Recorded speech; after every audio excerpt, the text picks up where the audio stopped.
Hey everybody, welcome back to Hey Let's Practice. This is Brett. I'm helping you practice your way through the Hal Leonard Guitar Method. If you're enjoying the videos so far, do me a favor, do the YouTube thing, subscribe to the channel, drop me a like, drop me a comment, let me know how things are going for you and what you're thinking of the videos. We're going to be practicing some strumming. So we're going to be learning some new patterns. So far, anytime we've strummed, we've only strummed one note per beat and then switch, that sort of thing. But recently we learned on some earlier pages, we learned about eighth notes. Well, we can strum eighth notes too. So 2 strums per beat. If you look at number 73 on page 35 of the book, we have a series of eighth notes. And in strumming notation, we don't really have note heads that tell us what note to play because we're playing the full chord. So what you usually see is that sort of diagonal slash plus a stem or whatever note value it might be.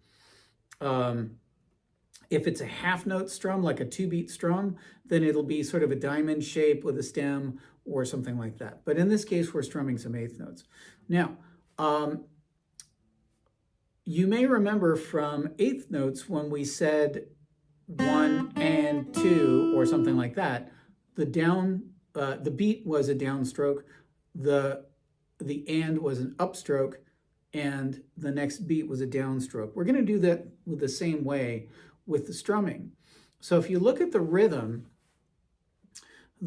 goes 1 and 2 and 3 and 4 and strum, strum, strum, strum, strum, strum, strum, strum, right?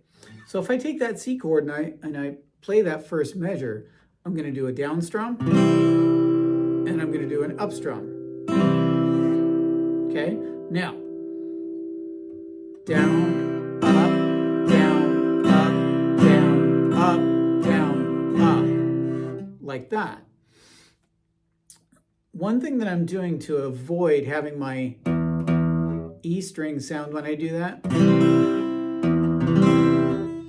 is, let me get close here, I'm taking my third finger and I'm just touching that string. So even if I hit it accidentally, it doesn't really sound. You can do that or you can avoid doing that, and you can just try to make sure that you're only strumming the top 5 strings. It's up to you. You practice the way you want to practice and do it that way. Now, so we strum that C chord for 2 bars.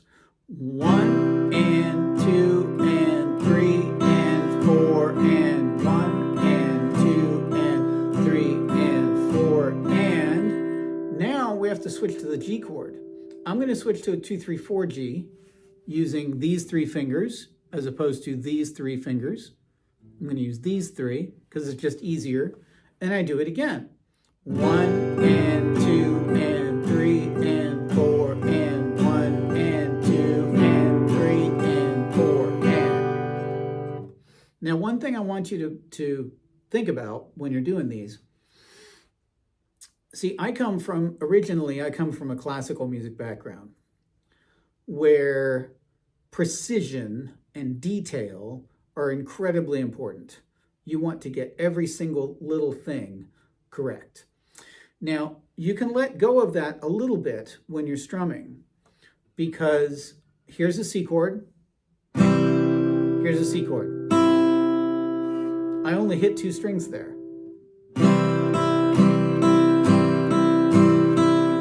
I don't have to hit every single string on every single strum, especially the up strums.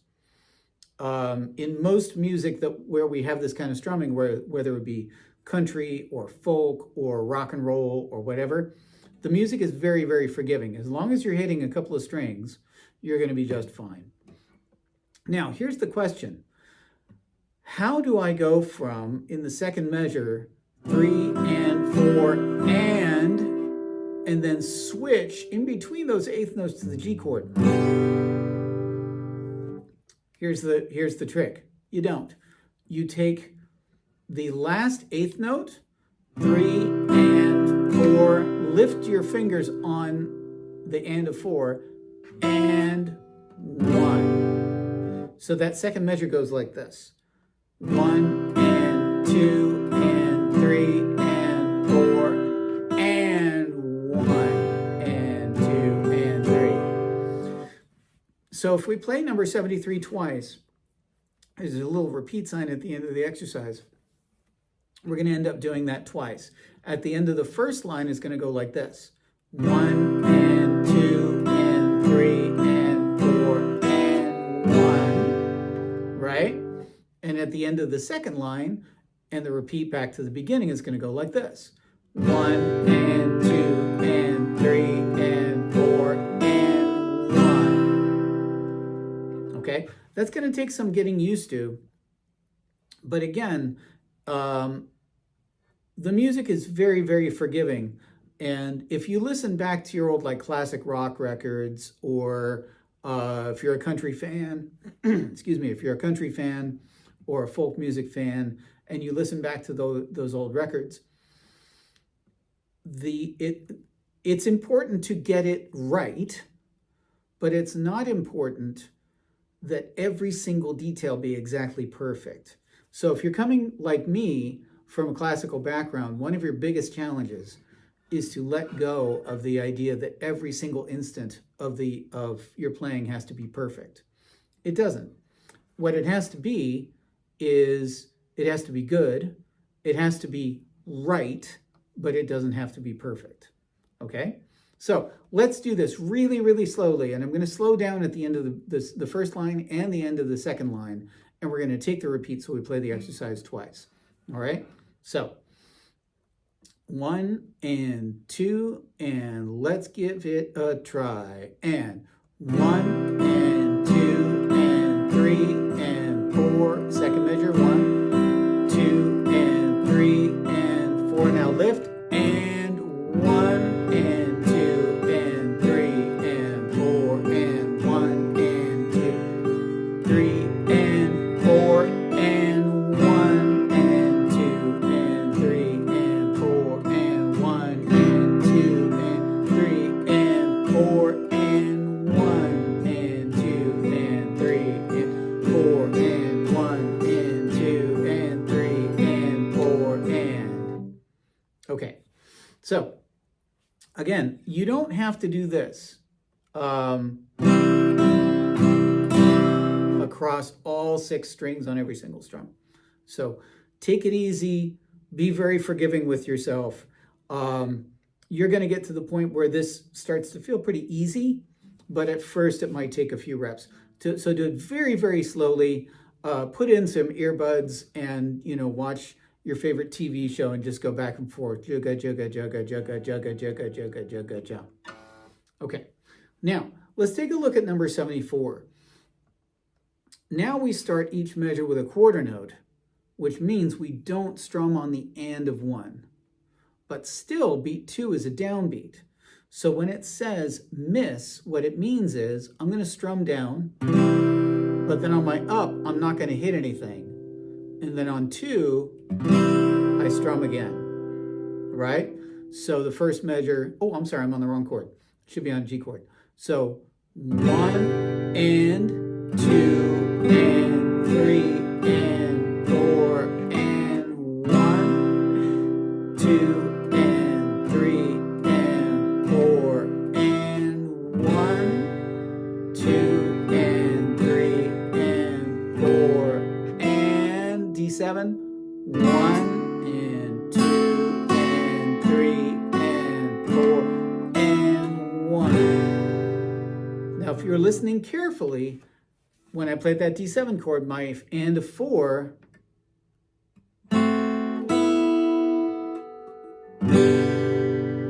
was no longer a D7 chord. Again, don't sweat it too much. If you want to be a little bit pickier, then you can do this. 3 and 4 and, and do a 1, 2, 3 G. 2 and 3 and now I have to move my whole hand to get to the C. 3 and 4 and 1 and 2 and 3 that. 2 and 3 and 4 and 1. 2 and 3 and 4 and 1. Right? Okay. So this is a spot where if you use the 2-3-4 G chord, 2-3-4, versus what I call 1-2-3, then that has implications for how you play the D7. If you use the 1-2-3 G chord, it has implications for what you do, what you have to do for the C chord. So this is why you want to get used to both versions. You've got the 2-3-4 G and you've got the 1-2-3 G. Going from 2-3-4 G to C is easy, but not so easy to get to the D7, right? 1-2-3 G is easy to get to the D7, but not so easy to get to the C. So practice both and do it both ways. And again, take your time and do the counts. 1 and 2 and 3 and 4 and 1 and 2 and 3 and 4 and 1 and 2 and 3 and 4 and 1 and 2 and 3 and 4 and 1 and 2 and 3 and 4. Lift the whole hand and 1 and 2 and 3 and 4 and 1 and 2 and 3 and 4 and 1. Right? So in one sense of the word miss, you're missing the upstroke. In another sense of the word miss is you're missing the very last chord to give yourself time to get to the next chord, whatever that chord happens to be. So again, take your time, do it over and over again. One thing that I did when I was starting is I did it without my pick. I just did it with my hand, and I would just use my thumb so it wouldn't be quite as loud and I could watch TV.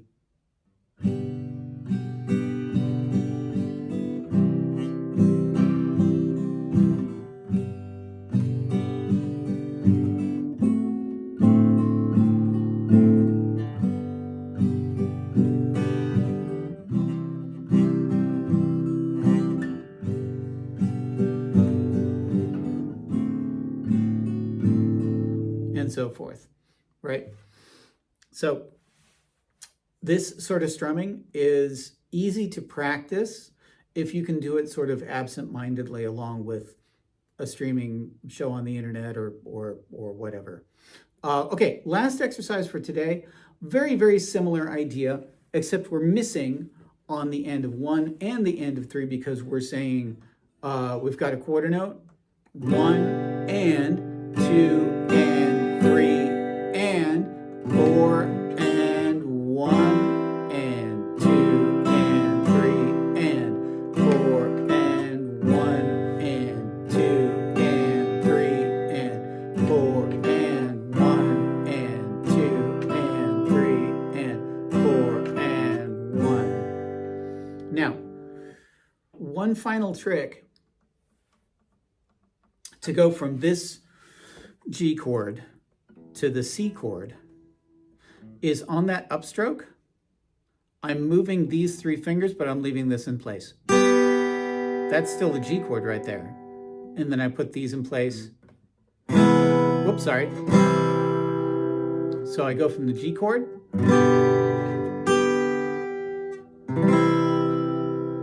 Right? So on that upstroke, I'm leaving this in place. I still get that G chord, and then I get my C chord. All right, it's another thing to try, right? And again, it's great to just put the pick down, use your thumb, keep it nice and breezy.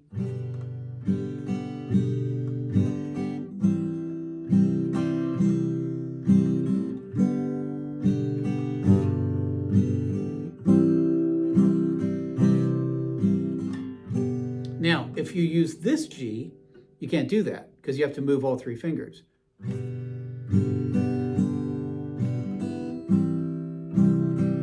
You get a different result.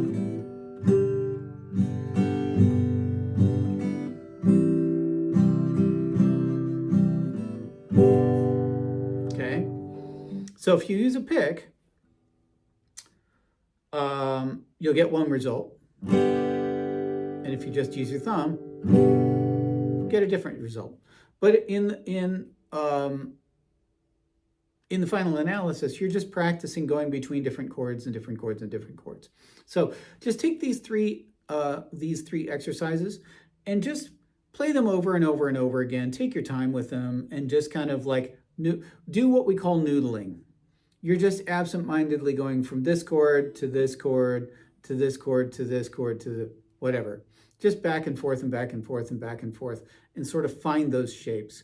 And for most folks, this is when you start to be able to move the whole hand as opposed to saying, okay, I'm going to go this, and then I'm going to move these two, and I'm going to put this down, lift that up, right? You start to be able to say bing, bang, right? Just move all the fingers at the same time.